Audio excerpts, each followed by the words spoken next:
The ICU smelled like bleach and rain, the kind of sterile air that feels heavy in your lungs. I had been there for hours, holding my brother's hand, whispering stories he couldn't hear. The machines hummed beside him, steady but fragile. When a nurse told me to take a break, I stepped into the hallway to call our relatives, to tell them there was hope. I walked past the nurse's station, phone in my hand, and then I heard it. My parents' voices. Low. Urgent. Speaking to the doctor. "We don't want a surgery," my father said. My mother's tone was even colder. "It's too expensive. And honestly, he's suffered enough. Just keep him comfortable." I stopped mid-step. The air in my chest turned to ice. Too expensive? Suffered enough? We were talking about my brother, my only brother. The boy who once defended me from bullies with nothing but a glare, who carried my backpack home when I sprained my ankle. And now his life was being weighed against a bill? I stayed hidden behind the corner, my hands trembling around my phone. The doctor's voice was careful. "Without the surgery, he won't survive more than a few days." "Are you certain?" My parents didn't hesitate. "We're certain." The words sliced through me. I wanted to storm and scream, demand they explain themselves. But instead, I stood there frozen. My mind ran in jagged loops. Why? How could they? What kind of parents choose money over their own son's life? When they finally walked past, they didn't notice me. My mother's eyes were dry. My father's hand was in his coat pocket, like he was already moving on. I leaned against the wall, my breath uneven. The world around me felt quieter than it should have been. I thought of my brother lying in that room, unaware that the two people who gave him life had just signed his death sentence. And in that silence, one truth hit me harder than the beeping of those monitors. If I didn't do something, he was already gone. What happens when the people you trust to protect family become the ones you have to protect them from? I didn't go back into his room right away. If I saw his face now, I'd break. And I couldn't afford to break, not when the two people who should have been fighting for him had already surrendered. Instead, I slipped into the stairwell, sat on the cold concrete step, and started scrolling through my contacts. There had to be a way. Someone who could help. Someone who wouldn't ask for permission from them. I called Aunt Valerie first. She lived 2 states away, but had always been the kind of woman who cut through nonsense with a single sentence. "I'm listening," she said after I told her everything in a rush, my voice shaking. She didn't even pause. "Get the consent forms. If your brother named you as next of kin or gave you power of attorney, you can override them. Even if he didn't, there are ways." My hands tingled with adrenaline. "But they'll know." "Good," she interrupted. "Let them know you're not going to watch him die." I hung up and wiped my face. No more hiding in corners. No more freezing in place. I marched to the nurse's station, found the doctor they'd just spoken to, and said, "I'm his sister. I want to talk about that surgery."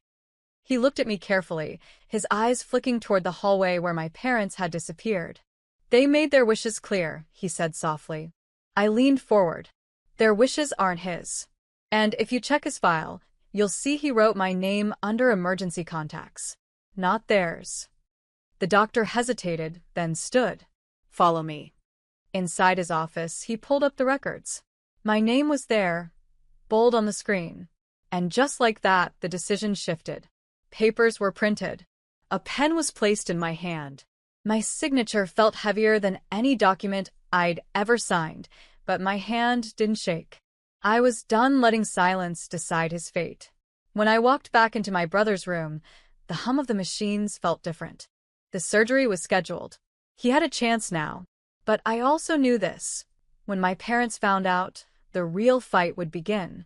I didn't have to wait long for the storm. By the time I returned from grabbing a coffee in the hospital cafeteria, they were there, standing outside my brother's room, voices sharp enough to slice through the corridor noise. My step faltered, but I didn't slow. "What did you do?" My mother's voice was low, but her eyes were fire. My father didn't bother with quiet. "We told the doctor no. No surgery. You had no right to change that." I glanced through the glass at my brother, still unconscious, still hooked to tubes and monitors, and felt something inside me snap. I had every right. "You gave up on him." "I didn't." My father stepped closer, the smell of his cologne clinging like an old memory.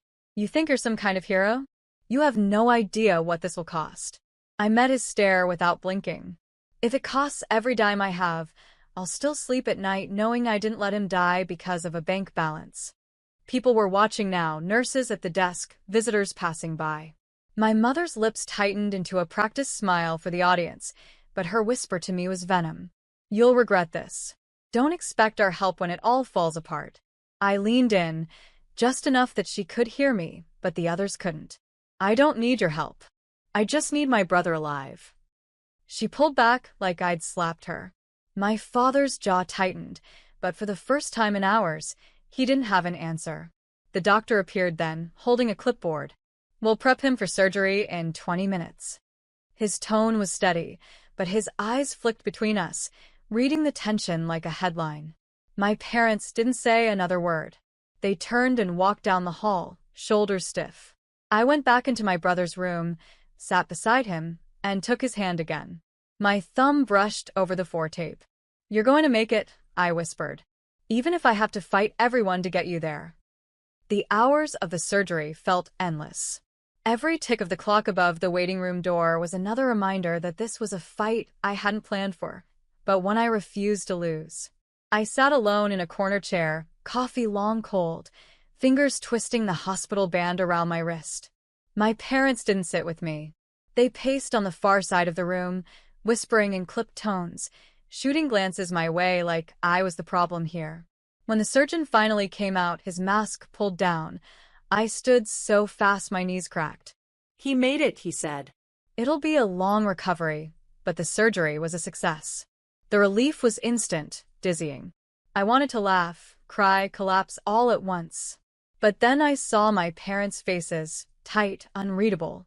No joy, no gratitude, just calculation. The surgeon moved on, leaving us in the awkward space between victory and whatever this was. My mother approached first, her voice syrupy for the people in earshot. Well, I guess we'll see how this turns out. I stared at her. He's alive. That's how this turns out. She gave me a small, sharp smile and walked away. My father lingered, lowering his voice. You don't understand. You think you saved him, but all you've done is delay what's coming. That's when it hit me. This wasn't just about money. This was about control. About whatever future they'd already mapped without him in it. And for the first time, I wondered if they had wanted him gone for a reason far darker than I'd imagined. When I went to see my brother in recovery, he was pale but breathing steadily, his chest rising under the hospital blanket. I took his hand again. You have no idea what they almost did to you, I whispered. But you will. And when you're strong enough, we'll deal with it together. In that moment, my mission changed. I wasn't just going to protect him. I was going to find out exactly why our parents had chosen to let him die. I started with the insurance papers. The ones my parents had refused to explain when I asked. The ones they'd filed quietly after my brother's accident, brushing me off with. We've got it handled. But now that he was stable, conscious, and slowly starting to speak again, I had time and motive. I visited the house while they were out. I still had a key.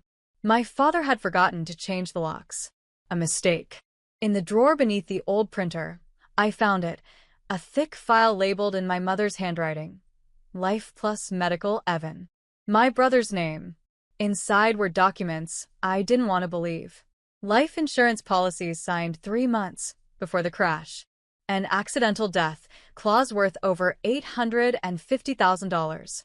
My parents listed as primary beneficiaries. No mention of Evan's name anywhere as a signer. Just theirs. The signatures were clean. Too clean. My stomach turned. I sat there, numb, trying to connect the pieces. My brother's accident, the one they always described vaguely, as if it were some unfortunate mystery, had happened late at night. He'd been driving their car. Their tires had been replaced days before, yet the brakes failed. He never remembered what happened. Just said the road curved, and then black. And now this. I snapped photos of every page with shaking hands. Then I slipped the file back exactly where I found it. That night, I sat beside Evan in his room. He was more alert now, pale but awake. I didn't say much. Just fed him sips of water and watched his eyes scan the ceiling like he was chasing thoughts he couldn't quite catch.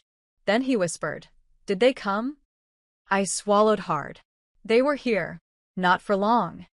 He blinked slowly. I heard them talking before I went under. Something about the house. The inheritance. I think they want me gone. I squeezed his hand. You're not going anywhere. And whatever they're hiding, I'm going to bring it into the light. Because now I knew this wasn't just betrayal. It was premeditated. And I was done playing the obedient daughter. The first thread I pulled was small. A quiet conversation with Aunt Valerie, over coffee in her sunlit kitchen, where I slid my phone across the table and let her scroll through the photos of the insurance papers. Her eyes darkened. This isn't just suspicious, this is criminal. I leaned in. If I go to the police, they'll bury it. My parents know people. They'll spin it.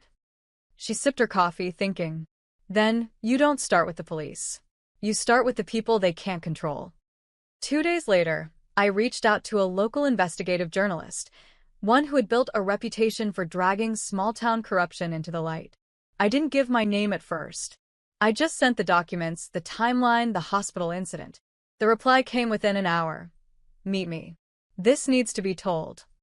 Meanwhile, I played the role my parents expected, the dutiful daughter visiting the hospital, nodding politely when they dropped in, never letting them see the quiet war I was waging. But every time I looked at my brother, thinner than he'd ever been, I imagined them signing those papers, calculating his worth like a transaction. And it kept me steady. The journalist met me in the corner booth of a nearly empty diner. He brought a recorder, a notepad, and an expression that told me he'd already decided my story was real. By the end of the meeting, he had enough to start.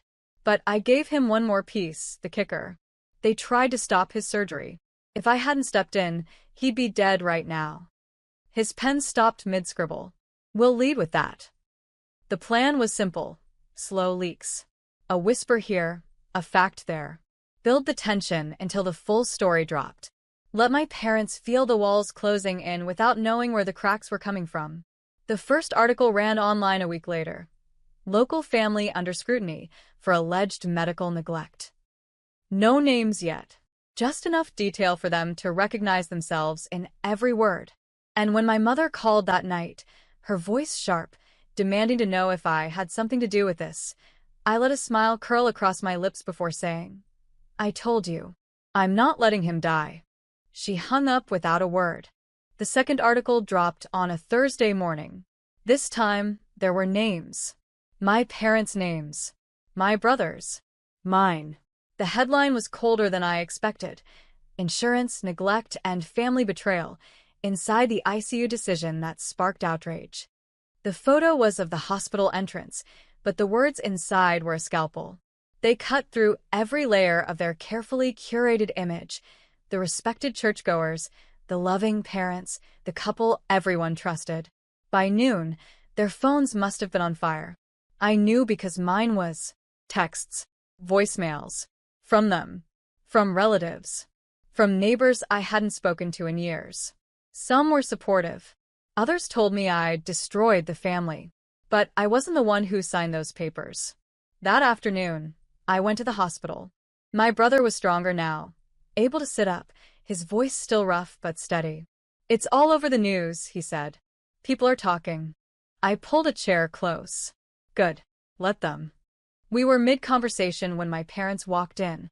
Their faces were pale, tight, like they'd been carved from marble overnight. My mother didn't look at my brother. She went straight for me. "You've humiliated us," she hissed. I stood. No. "You humiliated yourselves when you chose money over your own son." My father tried to play peacemaker, his voice low, rehearsed. "We can fix this, but you have to stop talking to the press. They'll ruin us." I stepped back so I could see them both, the people who raised me and the people who had tried to erase my brother. "You're worried about being ruined? You should have thought about that before you tried to make him disappear." The room was silent except for the steady beeping of the heart monitor. My brother's eyes were on me, and in that moment, I knew he understood. I didn't raise my voice. I didn't need to. You will never control this narrative again. Every step you take from now on, someone will be watching. My mother flinched, but didn't answer. My father's mouth opened, then closed. And for the first time, I saw it fear. Not of exposure. Of me. It didn't take long for the ripple to turn into a wave.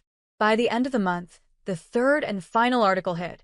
A deep dive, complete with the scanned insurance forms I'd photographed, the timeline of my brother's accident, and the doctor's confirmation that my parents had refused surgery until I intervened. There was no spinning it now. Their friends stopped answering their calls. The church asked them to step down from every committee. My father's consulting contracts evaporated one by one. The whispers became open conversations, and the people they once ruled over with charm and intimidation now crossed the street to avoid them. Financial ruin came next. Legal inquiries froze accounts. The payout they'd planned for was gone before it ever existed. The attorney fees alone were enough to choke them. And me? I didn't gloat. I didn't need to. My brother was home, propped up on the couch in my apartment, color back in his cheeks. He'd read every article. He knew every detail now.